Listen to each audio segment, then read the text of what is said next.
Well, detectives in Carroll County say reality star Wendy Osefo concocted a story so far from reality that she's now facing a string of felony fraud charges. At her home in Finksburg today, there was no sign of the housewife, but her neighborhood was buzzing with the news as police accused Wendy Osefo of being a fraud. Child, it seems that Wendy Osefo's career is over for good. Feds finally released all the details, and it just shows the extent to which Wendy and her husband went to scam.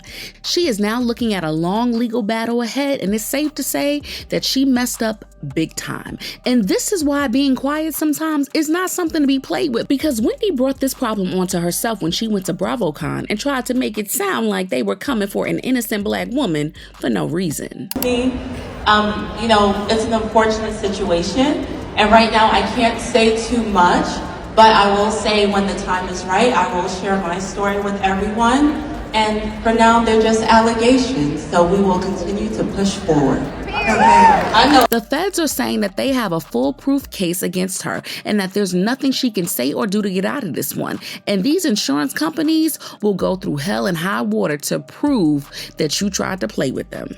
And get this, things have gotten so serious because Wendy has been trying to separate her case from her husband's, claiming that it doesn't do her any good to be charged along with him. This season, well, the Wendy stuff happened after they were filming, but I'm just like, yeah, I've got questions. Like, you know what I mean? Like, what's your biggest question for the Wendy situation? Well, I first would want to hear what she has to say, and then I'll have my follow-up questions. Because and it's, you know what, it's crazy is that, like, nothing even personal towards Wendy. This would be like towards anyone. This whole thing started back in April of last year when Wendy and her husband got back from their vacation in Jamaica and immediately called the cops, telling them that their home had been ransacked.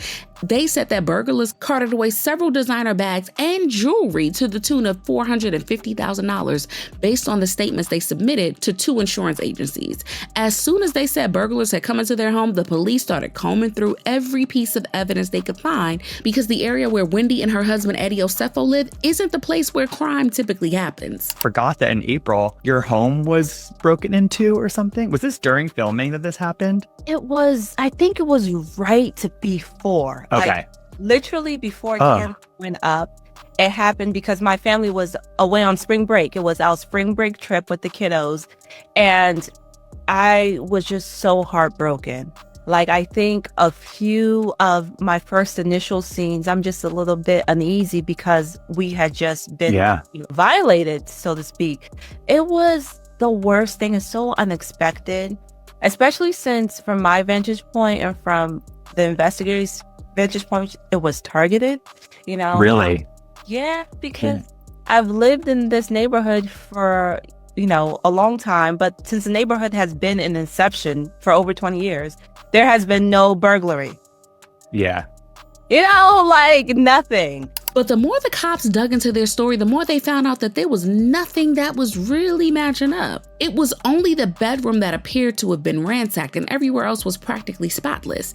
Even the window that the Osefos claimed the burglars escaped through showed no signs of break-in or struggle, and the toilet that the burglars would have stepped on to make it out didn't have a single shoe or footprint. Then the couple had an ADT home security system and Ring camera that were activated before they left on their vacation. However, during their time away, no motion was detected inside the residence.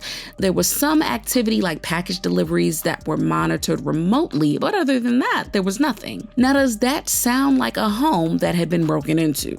Well, the cops didn't think so, and the whole thing looked like it was carefully orchestrated. And there were reports that some of the items that Wendy and her husband claimed to have been stolen were things that they had purchased and returned to stores years ago to get a refund. Some of those items had already been returned to the store for as far back as 2018.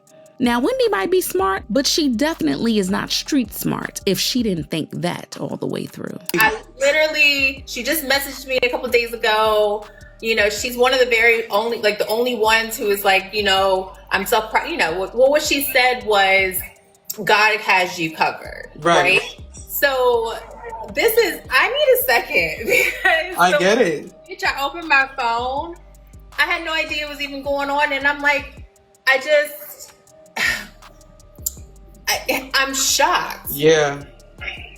Do you know what I mean? Yeah, I'm very, very shocked. because I felt Miss 4 Degrees had it together. Okay? I thought she had it together. I mean, isn't Eddie an attorney, for heaven's sakes? Like, what the fuck? Excuse my language, can I not? And the cops also brought up a picture of Wendy on the red carpet wearing the same ring that she claimed to have been stolen. Now, the cops couldn't put everything out there since they're building a case, but they did tell us that they found at least 15 of the same items they claimed were stolen sitting in their home. With the evidence in place, the police charged Wendy for fraud, including 7 counts for felony insurance fraud and 8 counts for conspiracy to commit insurance fraud.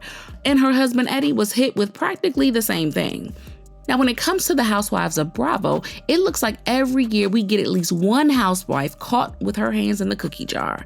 But girl, no one expected the housewife for 2025 to be Wendy.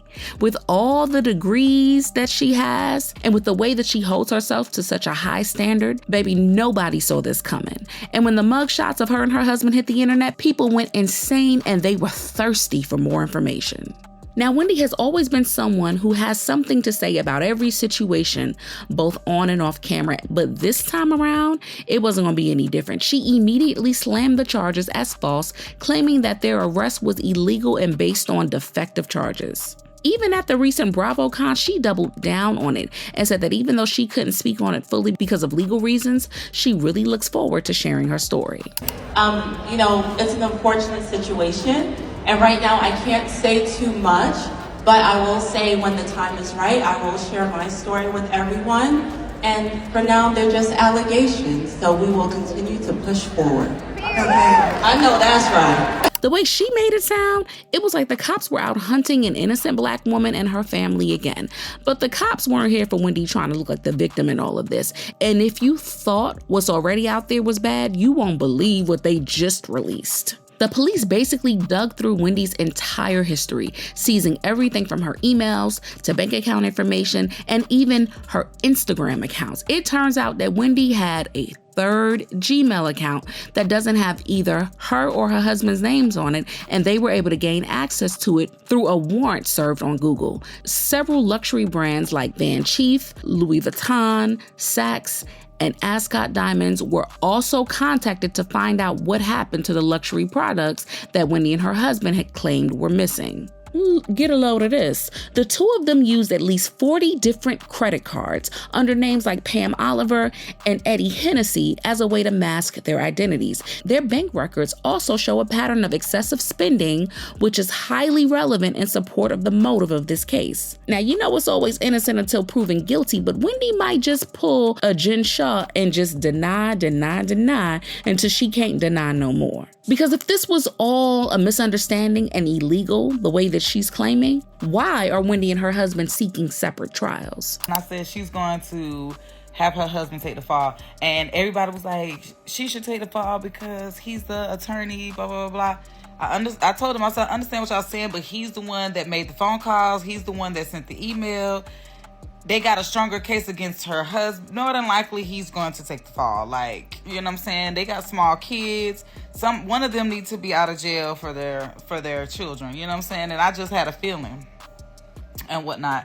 And look, lo and behold, she is separating her trial from him, even though they both are being charged with the same, mostly the same thing. Now, it is a smart move to separate their cases to allow them to use different defense strategies that fit what they want to achieve. And at least that way, both of them can avoid going to prison at the same time because they have kids and a family to think about. But things don't look too good for the Osefos right now, and the internet definitely has some opinions about it. So you mean to tell me Wendy made fun of Giselle's purchased house and the other women's lack of designer goods only for her to be filing fraudulent insurance claims for money? Baby, Wendy might be the brokest one on the cast. I can't believe this Wendy and Eddie Osefo nonsense, facing felonies to create the illusion of a lifestyle. They never needed to do this.